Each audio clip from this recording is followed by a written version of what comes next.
kita tidak hanya secara internal ini tidak bisa kita hindari, karena ikut kata pemerintah, hormat pada cakup guru, yaitu guru disese, yaitu hormat kepada negara. Dan yang terakhir, saya menginginkan ke depan sinergi ini lebih dikuatkan. Yang pertama, saya dapat sampaikan juga kepada Bapak Direktur, ini kebetulan Pak di masa sidang berikutnya saya akan ketemu Wamen Pak.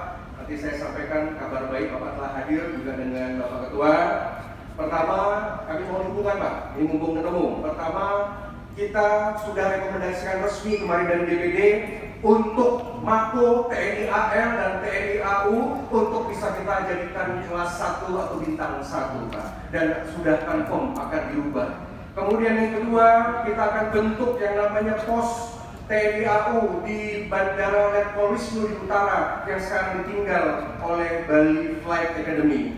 Selanjutnya, kemarin kami sudah meninjau, saat ini tengah dikerjakan yaitu dermaga negara untuk KAL dan KRI untuk bisa sandar di Pelabuhan Benoa yang sudah kami sampaikan kemarin.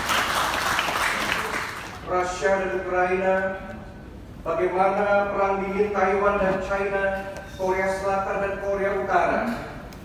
Kita dituntut sebagai anggota dari G20 untuk mendapat suatu peran lebih, terutama keberadaan Indonesia untuk menengahi konflik-konflik internasional.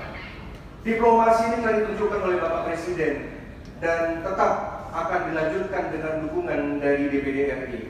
Selanjutnya di tingkatan nasional, kita mengetahui gerakan separatis Papua, kemudian gerakan radikalisme, yang saat ini gerakan radikalisme tetap terjebak dalam jubah ekonomi, menyamar menjadi partai politik, termasuk dalam bidang pendidikan. Ya, jadi dengan adanya forum kader bela negara di Provinsi Bali, kami dari pemerintah, dari DPD merasa terbantu.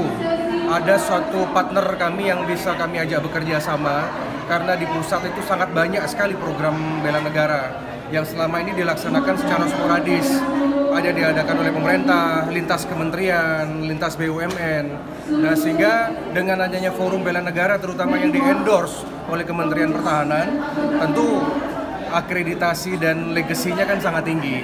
Makanya saya senang beliau bisa memimpin organisasi ini dan kita sinergi agar ke depan bela negara terus sustain. Terutama nih dalam menghadapi tahun politik, kita perlu ada suatu kesamaan frekuensi. Jangan sampai ada politik identitas, jangan sampai ada isu sara. Nah, di sanalah strategisnya. Tiga yang urgent yang akan kita kerjasamakan. Terbentuknya Forum Kader Bela Negara di Bali, kami berharap bahwa pemerintah bisa men-support kami, membantu kami untuk memberikan pembinaan kesadaran bela negara ke masyarakat, karena target kami itu adalah masyarakat.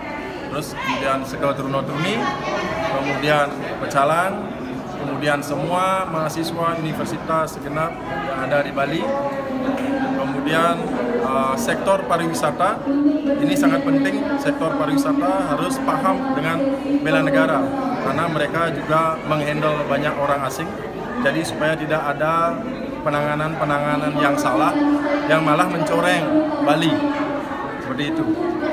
Bupati Bayung hadir pada acara pelantikan Badan Koordinasi Wilayah Forum Kader Bela Negara Provinsi Bali yang secara kebetulan pelaksananya dilaksanakan di ruangan Kertapisana Pusat Pemerintahan.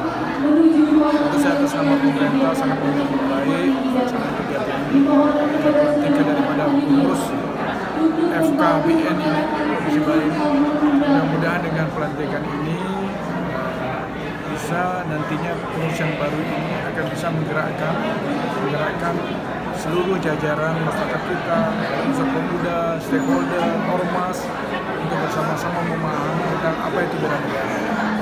Lebih-lebih kita tahu bahwa kita ini dalam suasana situasi politik yang dinamis, di mana kalau sedang sudah mulai memasuki tahun politik 2024 tentu perlu diperkuat pemahaman masyarakat kita akan arti pentingnya persatuan dan kesatuan melalui forum bela negara ini. Pak Maijen. 1,